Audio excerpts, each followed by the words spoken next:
बिस्मिल्लाहिर्रहमानिर्रहीम, अस्सलाम वालेकुम। Myself Khizar Ahmed Usama MK preparation के प्लेटफॉर्म से आपसे मुखातिब हूँ। आज के सेशन में हम बात करेंगे डायनामिक्स के बारे में। पिछले सेशन में हम डिस्कस कर चुके हुए हैं। पहले हमने बात की थी मोशन और रेस्ट के बारे में। उसके बाद हमने देखा था कि जब कोई ऑब्जेक्ट मोशन में होता है तो उसकी स्टडी को दो सेक्शंस में डिवाइड किया जाता है, काइनेमैटिक्स में और डायनामिक्स में। और काइनेमैटिक्स जो हम उससे को पिछले लेक्चर्स में कवर कर चुके हैं। आज हम बात करेंगे डायनामिक्स में। तो डायनामिक्स में क्या होता है, कोई भी ऑब्जेक्ट जो मोशन में होता है हम उसको डिस्कस करते हैं with the force which cause it to get into motion. तो कोई ऑब्जेक्ट जो मोशन में है और हम उसकी स्टडी और साथ में उसका जो काज बन रहा है वो फोर्स जो उसको मोशन में ला रही है उसकी भी डिस्कशन जो है वो हम इस चैप्टर में करेंगे। तो स्टार्ट करते हैं आज के सेशन को। और स्टार्टिंग में हम डिस्कस करते हैं सबसे पहले तो फोर्स के बारे में। फोर्स क्या होती है? फोर्स वैसे तो एक बड़ी वसी टर्मिनोलॉजी है। अगर सिंपल वर्ड्स में बात करें तो फोर्स जो है वो किसी ऑब्जेक्ट को मोशन में लाती है या लाने की कोशिश करती है। स्टूडेंट मेरे वर्ड्स पे गौर कीजिएगा। फोर्स मोशन में लाती है या लाने की कोशिश करती है। सेकंड इज रोकती है या रोकने की कोशिश करती है। अब ये कोशिश करने वाली बात हम क्यों ऐड करें? For example you are pushing the wall, तो अब आपकी फोर्स से वॉल मूव तो नहीं कर रही, बट दैट डजंट मीन कि आप फोर्स अप्लाई नहीं कर रहे। तो फोर्स आप अप्लाई कर रहे हैं, वो फोर्स उसको मूव करवाने की कोशिश भी कर रही है but not enough to move.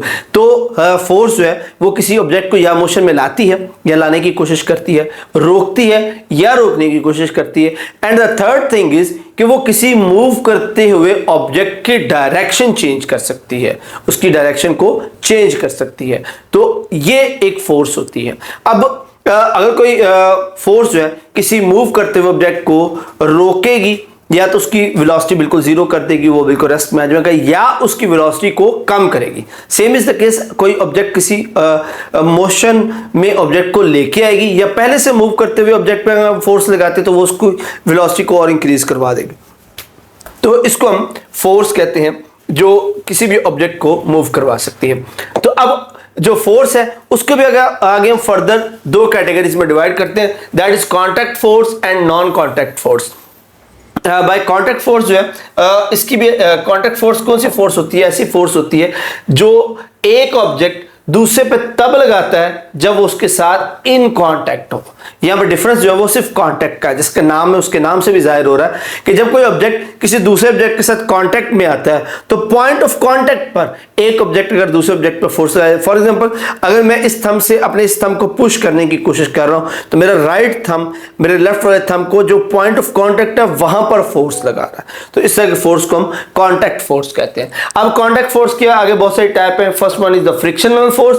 Friction force कौन सी है कि कोई ऑब्जेक्ट जब किसी दूसरे ऑब्जेक्ट पर स्लाइड करता है या मूव करने की कोशिश करता है तो दूसरी सरफेस जो है वो उस मोशन को रेजिस्ट करती है, उसको हम फ्रिक्शन कहते हैं। For example you are rubbing your hand, तो एक हाथ आपका दूसरे हाथ को रोकने की कोशिश करता है, that is a friction. And you can सी ये वहां पर अप्लाई हो रही है जहां पर ये ऑब्जेक्ट आपस में एक दूसरे को कांटेक्ट कर रहे हैं, टच कर रहे हैं। Second type of the contact force is drag. Drag क्या होती है? अगर किसी फोर्स को हम मोशन दे किसी ऑब्जेक्ट को थ्रू अ फ्लूइड, किसी फ्लूइड में अगर हम उसको मूव करवाने की कोशिश करें तो उस पर जो फोर्स लगती है that is called a drag. It is also a contact force.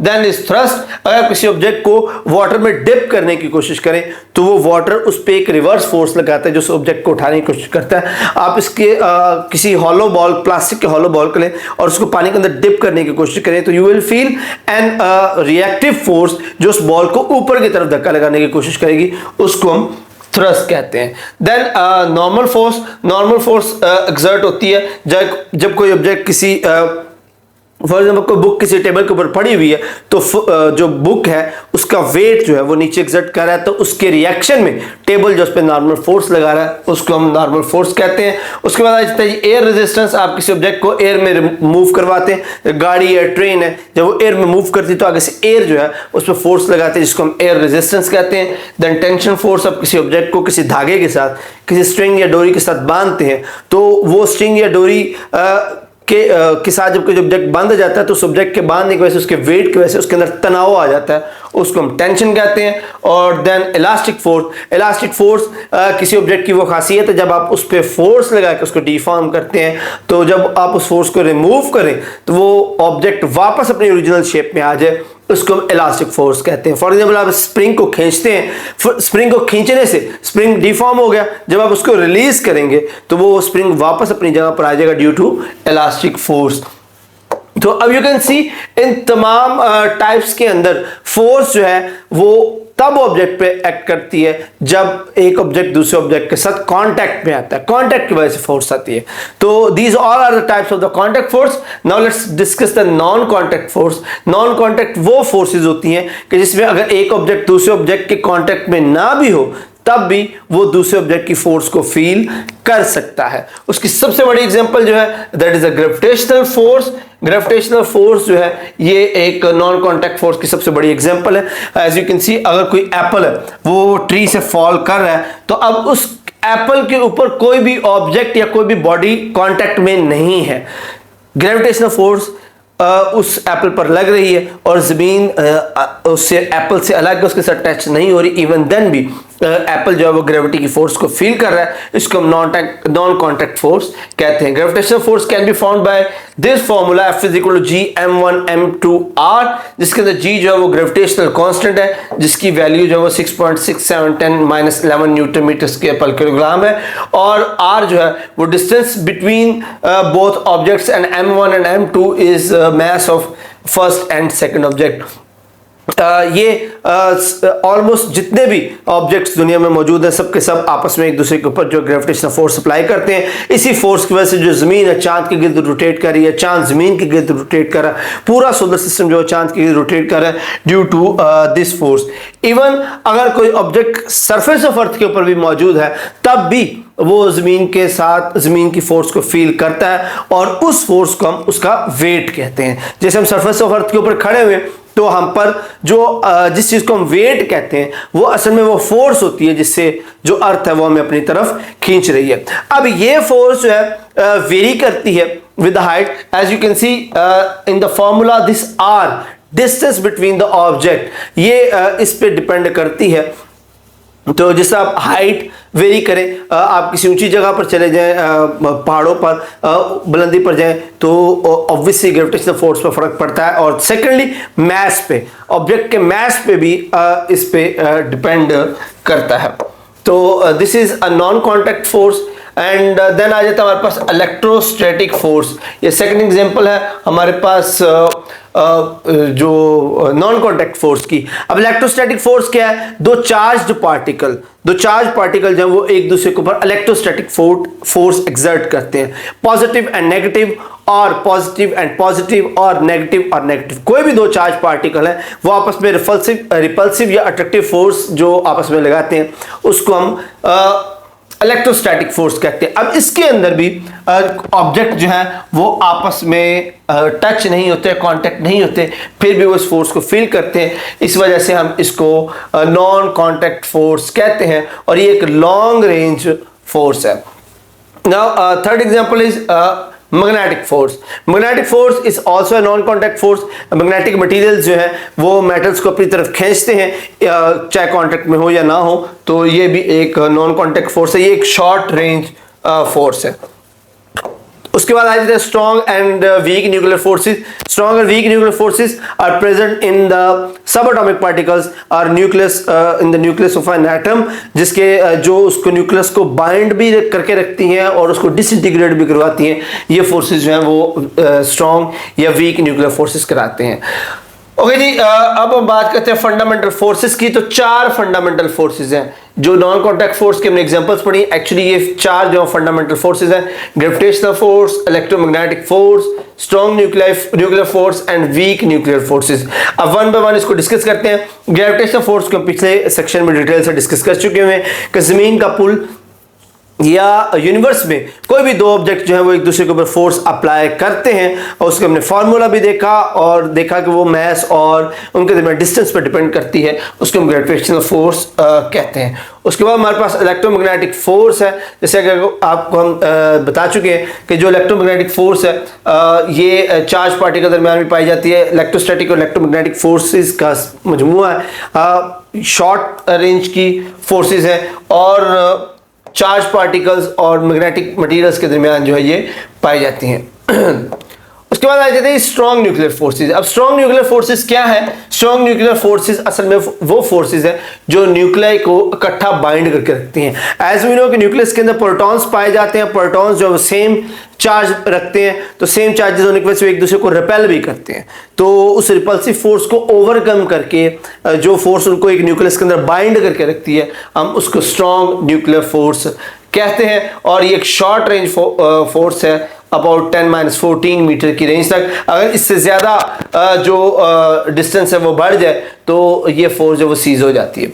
उसके बाद आ जाती है जी हमारे पास वीक न्यूक्लियर फोर्स। एक इंपॉर्टेंट जो फिनोमेना है दैट इज न्यूक्लियर डिके। तो ये फोर्स जो है एक्चुअली रिस्पॉन्सिबल है disintegration of the nucleus. Nucleus को डिसइंटीग्रेट करवाती है, उसको तोड़ती है। तो इसकी वजह से और उस टूटने के उस अमल को हम बीटा डिके कहते हैं, जिसकी सूरत में इलेक्ट्रॉन और न्यूट्रिनो, एक न्यूट्रॉन जो है वो इलेक्ट्रॉन और न्यूट्रिनो में कन्वर्ट हो जाता है। प्रोटॉन जो कन्वर्ट हो जाता है इलेक्ट्रॉन और न्यूट्रिनो में, और इस सारे फिनोमेना को हम बीटा डिके भी कहते हैं, और ये वीक न्यूक्लियर फोर्सेस की वजह से होता है। अच्छा, उसके बाद एक बड़ी ज़बरदस्त थ्योरी है जिसकी वजह से only Nobel prize for the Pakistan doctor Abdul Salam को मिला था 1979 में। डॉक्टर अब्दुल सलाम और उनके जो साथी थे शेल्डन ग्लासहाउ और स्टीवन विनबर्ग, उन्होंने 1979 में नोबेल प्राइज विन किया था। उन्होंने यूनिफिकेशन थ्योरी दी थी। यूनिफिकेशन थ्योरी दी थी किसके लिए? वीक न्यूक्लियर फोर्सेस को और इलेक्ट्रोमैग्नेटिक फोर्सेस को इकट्ठा करके उन्होंने as a electroweak force के तौर पर प्रेजेंट किया था, और इसी की बेस पे उनको 1979 में नोबेल प्राइज से नवाजा गया था। इसको यूनिफिकेशन थ्योरी कहते हैं। अच्छा जी, उसके बाद आते हैं force in a free body diagram. अच्छा, फ्री बॉडी डायग्राम क्या है? अच्छा, आप यहां पर इस पिक्चर में देखें, ये एक बुक जो है इस टेबल के ऊपर पड़ी हुई है। अब इस बुक के ऊपर आप फोर्स अप्लाई करते हैं तो बाहर हमें वो एक फोर्स नजर आ रही होती है, but look at this picture. अब यहां पे आप देख सकते हैं कि ये जो बुक है ये इसका वेट जो है वो नीचे की तरफ एक्ट कर रहा है, और उसके रिस्पॉन्स में जो टेबल जो है वो उसका रिएक्शन लगा रहा है ऊपर की तरफ, यानी कि उसका वेट जो है वो नीचे एक्ट कर रहा है और उसका रिस्पांस के तौर पर नॉर्मल फोर्स उस पर लग रही है टेबल की तरफ, और जो आपने फोर्स उस पर लगाई है उसको रेजिस्ट कर रही है फ्रिक्शन। तो जो फ्री इमेज है वो असल में किसी भी ऑब्जेक्ट पर लगने वाली तमाम फोर्सेस को दिखाती है इस एक इमेज के अंदर। इसको हम फ्री बॉडी डायग्राम कहते हैं। फ्री बॉडी डायग्राम के ऊपर उस ऑब्जेक्ट के ऊपर जितनी भी फोर्सेस इंप्लीमेंट हो रही होती हैं वो सारी की सारी उस एक पिक्चर में, उस एक डायग्राम में दिखाई जाती है। ओके, जिसके बाद आ जाते हैं हम न्यूटन्स लॉ ऑफ मोशन के ऊपर। फर्स्ट लॉ ऑफ मोशन हमारे पास जो है आइजैक न्यूटन ने प्रेजेंट किया था। इनके अकॉर्डिंग आइजैक न्यूटन क्या कहते हैं फर्स्ट लॉ ऑफ मोशन में कि अगर कोई ऑब्जेक्ट मूव कर रहा है तो वो मूव करता ही रहेगा, अगर कोई ऑब्जेक्ट रेस्ट की हालत में रुका हुआ है तो वो रुका ही रहेगा। कब तक? अनलेस कि कोई एक्सटर्नल फोर्स उस पर एक्ट करके उसकी स्टेट को चेंज ना कर दे। कोई ऑब्जेक्ट जिस भी हालत में है, अगर मोशन की हालत में है तो मोशन की हालत में रहेगा, रेस्ट की हालत में है तो वो रेस्ट की हालत में रहेगा, जब तक कि कोई एक्सटर्नल फोर्स उसको उसकी स्टेट को चेंज करने पे मजबूर ना कर दे। इसको हम Newton first law of motion कहते हैं। यहाँ हमारे पास एक इंटरेस्टिंग इंफॉर्मेशन है। सर आइजैक न्यूटन जो है वो लिंकशायर में 4 जनवरी 1643 को पैदा हुए थे, और उनकी फेमस जो बुक है वो प्रिंसिपिया मैथमेटिका है, जिसके अंदर उन्होंने काफ़ी सारी जो चीज़ें वो एक्सप्लेन की हुई हैं। तो फर्स्ट जो लॉ है मोशन का वो ये बता, body continues its state of rest और uniform motion in a straight line unless acted upon by some external force. और यही लॉ जो है वो एक नई टर्म इनर्शिया को एक्सप्लेन करता है। एक बॉडी के अंदर ये जो एबिलिटी है जो अपने अंदर आने वाले चेंज को रेजिस्ट करती है उसको हम इनर्शिया कहते हैं। कभी आपने फील किया हो कि अगर आप गाड़ी में या बाइक में या बस में सफर कर रहे हैं, अगर गाड़ी बाइक या बस के अचानक ब्रेक लगे तो आप एकदम से आगे की तरफ झटका खाते हैं। It is because of this law और बिकॉज ऑफ इनर्शिया। कि आप गाड़ी के साथ मूव कर रहे होते हैं तो आप उस मोशन में रहेंगे, जब आप पर एक्सटर्नल फोर्स लगती है तो आप उसको रेजिस्ट करते हो अपने उस चेंज को, आप भी मोशन में रहना चाहते हो और उसी की वजह से आपको वो झटका लगता है जिसको हम इनर्शिया भी कहते हैं। Force is an agency which changes attempts to change, ये हम पहले बात कर चुके हैं फोर्स के बारे में। तो इनर्शिया जैसे मैंने आपको बताया property of body to maintain its state of rest or uniform motion in a straight line is called inertia. यानी कि ये वो प्रॉपर्टी है किसी भी ऑब्जेक्ट की जो अपने अंदर आने वाले चेंज को रेजिस्ट करेगी। दैट मीन अगर कोई बॉडी मूव कर रही है उसको रोका जाए तो इनर्शिया रेजिस्ट करेगा उस एक्सटर्नल फैक्टर को और उस बॉडी को मूव करवाने की कोशिश करेगा। इससे अगर कोई ऑब्जेक्ट रुका हुआ है और आप उस पर फोर्स लगा के उसको मूव करवाने की कोशिश करते हैं तो इनर्शिया जो है वो उस एक्सटर्नल फैक्टर को रेजिस्ट करेगा, उसको हम इनर्शिया कहते हैं। Okay, second law of motion की अगर हम बात करें, न्यूटन का सेकंड लॉ ऑफ मोशन क्या कहता है? वो कहता है जी an external force act upon a body it accelerate the body. क्या आप किसी बॉडी को जब कोई फोर्स अप्लाई करते हैं तो उसके अंदर एक्सेलरेशन प्रोड्यूस होता है। अब इस एक्सेलरेशन को आगे फर्दर एक्सप्लेन कर रहे हैं कि उस एक्सेलरेशन की प्रॉपर्टीज क्या होगी। फोर्स आपने लगाई, एक्सेलरेशन प्रोड्यूस हो गया, वो कह रहे हैं जी जो डायरेक्शन है उस एक्सेलरेशन की वो वही होगी जिस डायरेक्शन में फोर्स लगी है। The magnitude of acceleration is directly proportional to the magnitude of force.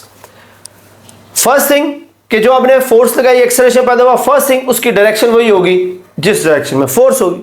Second thing वो डायरेक्ट प्रोपोर्शनल होगा मैग्नीट्यूड ऑफ फोर्स के, यानी कि जो आप फोर्स लगा रहे हैं उससे पैदा होने वाला एक्सेलरेशन उस फोर्स पर डिपेंड कर रहा है। ज्यादा फोर्स ज्यादा एक्सेलरेशन। और inversely proportional to the mass of the body, कि जो बॉडी का मैस है वो उसके इनवर्स प्रोपोर्शनल है, यानी कि जितना ज्यादा मैस होगा उतना कम एक्सेलरेशन होगा और जितना कम मैस होगा उतना एक्सेलरेशन ज्यादा होगा। अब मैथमेटिकली इन बातों को आप लिखते हैं। मैथमेटिकली यहां पर देखें, acceleration is directly proportional to force, A is directly proportional to F. और सेकंड बात उन्होंने क्या कही थी कि एक्सेलरेशन जो है वो उस बॉडी के मास के इनवर्स प्रोपोर्शनल होगी। कंबाइनिंग दीज बोथ रिलेशन तो हमारे पास आ जाएगा acceleration proportional to F over M. तो जब ये प्रोपोर्शनलिटी साइन खत्म करेंगे हमारे पास एक कांस्टेंट आ जाएगा, a is equal to constant F over M. तो ऐसे यूनिट्स के अकॉर्डिंग अगर हम मास ने 1 किलो का, उसमें एक्सेलरेशन प्रोड्यूस हो 1 मीटर फी सेकंड स्क्वायर का 1 न्यूटन की फोर्स लगाने से, यानी कि ऐसे यूनिट्स में हम बात करें कि अगर 1 न्यूटन फोर्स लगाने से 1 किलोग्राम के मास के अंदर 1 मीटर फी सेकंड स्क्वायर का एक्सेलरेशन पैदा हो तो जो ये कांस्टेंट होगा it will become equal to 1। तो अब 1 की वैल्यू पुट करते हैं, हमारे पास आ जाएगा a is equal to F over M. Rearranging them तो हमारे पास जो सर आइजैक न्यूटन का फेमस रिलेशन है F is equal to M A, हमें वो रिलेशन मिल जाता है F is equal to M A, जो एक्सप्लेन करता है उस फोर्स को जिसके लगाने से एक मास m वाले ऑब्जेक्ट के अंदर एक्सेलरेशन a प्रोड्यूस होता है। तो ये फोर्स है, ये फोर्स ये इन दोनों चीजों से एलैबोरेट होगी, एक मास ऑफ द ऑब्जेक्ट जिस पे वो लग रही है और एक्सेलरेशन उस ऑब्जेक्ट में कितना जो है वो प्रोड्यूस हो रहा है। अच्छा जी, अब जो ये फोर्स लग रही है उसका जो यूनिट है दैट इज न्यूटन। ऐसा यूनिट जो है फोर्स का वो होता है जी हमारे पास न्यूटन। अब न्यूटन कितना होता है, 1 न्यूटन कितना होता है? कह रहे 1 Newton is force which produce an acceleration of 1 metre per second square in a body of mass 1 kilogram. कि 1 किलोग्राम की बॉडी के अंदर अगर 1 मीटर फोर्स लगाने से 1 मीटर का जो 1 मीटर सेकंड स्क्वायर का एक्सेलरेशन प्रोड्यूस हो तो हम कहेंगे कि लगने वाली फोर्स है वो 1 न्यूटन होगी। तो उसका यूनिट होगा 1 Newton is equal to 1 kilogram metre per second square. ये था जी second law of motion. Okay जी, उसके बाद आ जाता है जी effect of force on velocity. तो ऑब्वियसली अगर किसी ऑब्जेक्ट पर फोर्स लगाई जाए, जैसे हमने स्टार्ट में बात की थी, तो it could change the velocity, वो हरकत करते हुए ऑब्जेक्ट को रोक भी सकती है और हरकत करते हुए ऑब्जेक्ट की वेलोसिटी को बढ़ा भी सकती है। उसके बाद बात करते हैं थर्ड लॉ ऑफ मोशन की। न्यूटन का जो थर्ड लॉ ऑफ मोशन है वो एक्सप्लेन करता है कि every action there is always an equal and opposite reaction. अगर आप किसी भी ऑब्जेक्ट के ऊपर कोई भी एक्शन करते हो तो उसका इक्वल और ऑपोजिट रिएक्शन होता है, जो मिकदार में, मैग्नीट्यूड में इक्वल होगा बट डायरेक्शन में ऑपोजिट होता है। फॉर एग्जांपल अगर आप एक स्प्रिंग को प्रेस करते हैं तो आप उस पर एक्शन करें और एज ए रिएक्शन स्प्रिंग आपको ऊपर की तरफ धकेलता है। आप दीवार के साथ बॉल मारते हैं या आप एक्शन करते हो और दीवार उस बॉल को वापस बाउंस बैक करती है, ये उसका रिएक्शन है। ये Newton's third law of motion इस चीज को एक्सप्लेन करता है। ओके जी, उसके बाद एक और important phenomena that is forces act in pairs. तो अमूमन जो है फोर्सेस जो वो पेयर्स की सूरत में एक्ट करती हैं, जोड़े की सूरत में एक्ट करती हैं। जैसे यहां पर अगर आप देखें एक बुक जो है वो टेबल के ऊपर पड़ी हुई है, तो बुक का वेट नीचे की तरफ एक्ट कर रहा है और उसका जो उसका रिएक्शन है फोर्स वो ऊपर की तरफ, ये एक पेयर के तौर पर काम कर रहा है। Similar is the case with the gun and the bullet. If the bullet is fired from the gun, तो जो उसका एक्शन है वो आगे की तरफ है, जो बुलेट है वो आगे की तरफ फायर हो रही है और उसका रिएक्शन क्या होगा कि गन जो वो रिकॉइल करती है वो वापस आती है, जो उसके रिएक्शन के तौर पर वापस आती है। तो यहां पर ये फायर और राइफल का जो मूवमेंट है ये भी एज एक पेयर के तौर पर काम करती है। ओके जी, अब हम बात कर लेते हैं लिमिटेशन की, कि न्यूटन के इन लॉज की लिमिटेशन क्या है। रूटीन के अंदर हमारे डेली लाइफ के अंदर जो हमारे पास एग्जांपल है मोशन की, छोटी मोटी जितनी भी एग्जांपल हमारे पास आती है वो सारी की सारी न्यूटन के इन लॉज की वजह से एक्सप्लेन हो सकती हैं। बट जब कोई ऑब्जेक्ट फास्ट मूव करता है इतनी तेज स्पीड के साथ जो nearly equal to the speed of light हो, जो लाइट की स्पीड के करीब करीब जब वो पहुंच जाता है, तो तब ये लॉज जो है वो फेल हो जाते हैं, वो उस ऑब्जेक्ट की मोशन को एक्सप्लेन नहीं कर पाते, क्योंकि तब उसकी जो मोशन का बिहेवियर है वो जरा डिफरेंट हो जाता है। तो न्यूटन के लॉज की लिमिट यही है कि जो स्लो मूविंग ऑब्जेक्ट्स हैं या जब भी कोई ऑब्जेक्ट जो है वो लाइट की स्पीड के करीब करीब जो है वो मूव करना शुरू कर दे, तो एट दैट प्लेस न्यूटन के जो लॉज हैं वो उसको एक्सप्लेन नहीं कर पाते। ओके, जब बात करते हैं मैस और वेट की, इन जनरल हमने जैसे पिछले लेक्चर्स के अंदर भी ये डिस्कस किया हुआ कि इन जनरल मैस और वेट को एक ही कंसीडर किया जाता है, but actually there is a difference between both of them. तो पहले हम मैस की बात करें तो जरा टेक्निकल सी लैंग्वेज है जो यहां पर लिखी है, the characteristics of a body which determines the magnitude of acceleration produced when a certain force act upon it known as the mass of the body। अभी वो यहां पर कहना ये चाह रहे हैं कि अगर आप किसी ऑब्जेक्ट पर फोर्स लगाते हैं और उस फोर्स के नतीजे में उसके अंदर कितना एक्सेलरेशन पैदा होगा, तो जो करैक्टर इस बात को डिफाइन करता है उसके एक्सेलरेशन को upon the action of the force, उसको हम उसका मैस कहते हैं। यानी कि एक ऑब्जेक्ट, फॉर एग्जांपल एक ट्रक है, आप उस ट्रक पर एक 100 न्यूटन की फोर्स लगाते हो और सेम 100 न्यूटन की फोर्स आप एक साइकिल पर लगाते हो, तो ऑब्वियसली ट्रक मूव नहीं कर पाएगा बट साइकिल उस पर मूव कर जाएगी। अब रीजन क्या है कि उस फोर्स के अप्लाई होने से ट्रक के अंदर एक्सेलरेशन प्रोड्यूस नहीं हुआ बट साइकिल के अंदर एक्सेलरेशन प्रोड्यूस होगा। क्यों? क्योंकि ट्रक का मैस जो है वो ज्यादा है, साइकिल का मैस जो है वो कम है। तो ये मैस वो एक करैक्टर है जो ये डिफाइन कर रहा है कि फोर्स लगने पर किस ऑब्जेक्ट में एक्सेलरेशन पैदा होगा, किस में नहीं होगा, कितना होगा और कितना नहीं होगा, इसको हम मैस कहते हैं। और अगर सादा लफ्जों में बात करें, आसान लैंग्वेज में, तो क्वांटिटी ऑफ मैटर, किसी ऑब्जेक्ट में कितना मैटर पाया जाता है वो उसका मैस कहलाता है। ये स्केलर क्वांटिटी है और इसका जो सिस्टम इंटरनेशनल यूनिट है दैट इज किलोग्राम है। अब हम बात करते हैं जी वेट की। वेट क्या है? The weight of an object is equal to the force with which the earth attract the body towards its center। के वेट जो है वो किसी भी ऑब्जेक्ट पे लगने वाली वो फोर्स है जिससे कोई अर्थ जो है उसको अपने सेंटर की तरफ खींचती है। तो वेट असल में एक फोर्स है जो ऑब्जेक्ट को ऑब्जेक्ट फील करता है जमीन की सिमत में, तो ये फोर्स है, इसलिए एक वेक्टर क्वांटिटी है और इसका यूनिट जो है वो न्यूटन है। ओके जी, आगे चलते हैं ग्रेविटेशनल फील्ड।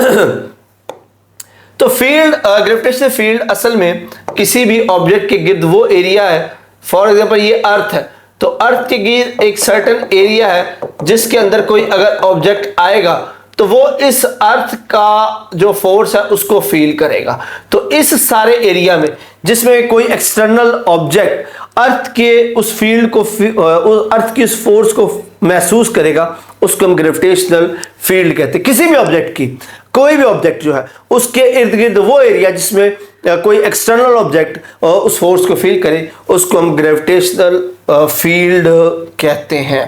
अब ये जो ग्रेविटेशनल फील्ड है ये वेरी करता है विद द हाइट। अगर हम हाइट को कम या ज़्यादा करते हैं उस हिसाब से जो ग्रेविटेशनल फील्ड की स्ट्रेंथ है वो भी कम या ज़्यादा होती है। जैसे हमने पीछे पढ़ा था कि जो ग्रेविटेशनल फील्ड है या फोर्स है उसका फॉर्मूला है F = G(m1 m2 / r²। तो ये जो r² है ये डिस्टेंस है इन दो मासेस के दरमियान। तो जितना हम किसी ऑब्जेक्ट की हाइट अगर को चेंज करते हैं अर्थ के ऊपर तो ऑब्वियसली उस पर लगने वाली जो फोर्स है वो भी चेंज हो जाएगी, और अगर हम उसको करीब करते जाएं तो ऑब्वियसली फोर्स की जो उस पर एक्ट करने की क्वांटिटी है वो भी चेंज हो जाएगी। इसको हम ग्रेविटेशनल फील्ड कहते हैं। यहाँ पर हमारे पास कुछ एग्जांपल्स हैं, जैसे यू कैन सी कि एक 10 किलोग्राम ब्लॉक जो है वो फ्रिक्शनलेस हॉरिजॉन्टल सरफेस पे मूव कर रहा है विद एक्सेलरेशन ऑफ 2 मीटर पर सेकंड स्क्वायर।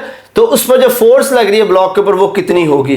तो मास m है, एक्सेलरेशन 2 मीटर फी सेकंड है, फोर्स मालूम करनी है, सिंपल F = mv वाला फार्मूला लगाएं, आपके पास उसकी वैल्यू जो है वो आ जाएगी। ये दोनों सिंपल सी प्रॉब्लम है जो आप उसको देख सकते हैं जी। ओके जी, उसके बाद हम आ जाते हैं मैकेनिकल बैलेंस के ऊपर। तो मैकेनिकल बैलेंस क्या है? सिंपल सी बात है, मैकेनिकल बैलेंस जो है जैसे यहाँ पे आप पिक्चर के अंदर भी देख सकते हैं कि लीवर होता है, उस लीवर के ऊपर दो जो प्लेसेस हैं वो दो प्लेटफॉर्म्स जो है वो बने होते हैं। तो हम इन पे मास को कंपेयर करते हैं, यानी कि हम इस तरफ जिस ऑब्जेक्ट का मास करना चाह रहे हैं हम उसको प्लेस करते हैं, और इस साइड पर हमारे पास जो प्री डिटरमिन्ड फिक्स्ड मास वाले जो पार्ट है, जो वेट है वो हम रखते हैं। जैसे 1 किलोग्राम का, 2 किलोग्राम का जो वेट हो वो हम इधर रख देते हैं, फिक्स है, जो हमें पता है ये स्टैंडर्ड मास है। और दूसरी तरफ जो है जिस ऑब्जेक्ट का मास फाइंड आउट करना चाहते हैं वो रखते हैं, और फिर कंपेयर करके उनके जो मैसेज है वो फाइंड आउट करते हैं। ये जो लीवर है ये एक नाइफ एज पर पड़े होते हैं जिसके ऊपर इसको बैलेंस करने की कोशिश करके कंपैरिजन के थ्रू उसका मास जो फाइंड आउट किया जाता है। और दूसरा जो है हमारे पास ये टाइप होती है जिसको मैकेनिकल बैलेंस कहते हैं। ये मैकेनिकल बैलेंस के अंदर भी एक फिल्क्रम सिस्टम होता है, या इसको प्लेटफॉर्म बैलेंस भी कहते हैं। इसके अंदर एक फिल्क्रम सिस्टम होता है जिस वजह से इवन के छोटे मैसेज की वजह के साथ भी हम जो अननोन मास है उसको फाइंड आउट करते हैं। उसके बाद इलेक्ट्रॉनिक बैलेंस होते हैं जिसमें प्रेशर सेंसर्स लगे होते हैं, ये आपको डिजिटली जो है वो आपके जो मैसेज है उनको एक्सप्लेन कर देता है, उनकी जो वैल्यूज है वो दे देता है। उसके बाद हमारे पास फोर्स मीटर्स आ जाते हैं। फोर्स मीटर्स क्या करते हैं? ये फोर्स को फाइंड आउट करते हैं कि किसी ऑब्जेक्ट पर कितनी फोर्स लग रही है, यानी कि हम यूं कह सकते हैं कि ये वेट को डिटरमिन करने के लिए इस्तेमाल होते हैं, क्योंकि जो फोर्स किसी ऑब्जेक्ट पर लगती है जिससे जमीन उसको अपनी तरफ खींचती है उसको हम वेट कहते हैं। इसके अंदर ऐसे एक स्केल बना होता है, और इसके अंदर एक स्प्रिंग के साथ ये हुक लगी होती है। स्प्रिंग का एक सिरा जो है वो फिक्स होता है इस हुक के साथ, और नीचे वाले हिस्से पे हम जो भी वेट जिसका जानना चाह रहे हैं हम उसको लटकाते हैं, और वो स्प्रिंग में स्ट्रेच पैदा करता है, और ये कैलिब्रेशन के जरिए हम उसका जो वेट है वो फाइंड आउट कर सकते हैं। इसकी जो लेटेस्ट फॉर्म जो है वो डिजिटल जो फोर्स मीटर भी इस्तेमाल होते हैं, जो मैस भी बताते हैं और फिर उसको कैलकुलेट करके 10 से मल्टीप्लाई करके, क्योंकि जो वेट का फॉर्मूला होता है दैट इज W = mg, यानी कि मास को आप g से मल्टीप्लाई कर दें, जो और g की वैल्यू होती है वो 10 मीटर फी सेकंड स्क्वायर होती है, तो उसको मल्टीप्लाई करके वो उसका वेट जो है वो भी बता देते हैं, जो सिंपल उसकी कैलकुलेशन जिससे की जा सकती है। So students, that's it for the session. इसका जो नेक्स्ट पार्ट है इंशाल्लाह हम अगले वीडियो के अंदर कवर करेंगे। नेक्स्ट सेशन तक के लिए अपना बहुत सारा ख्याल रखिएगा। किसी सवाल के वक्त में आप कमेंट सेक्शन में पूछ सकते हैं। अल्लाह हाफिज।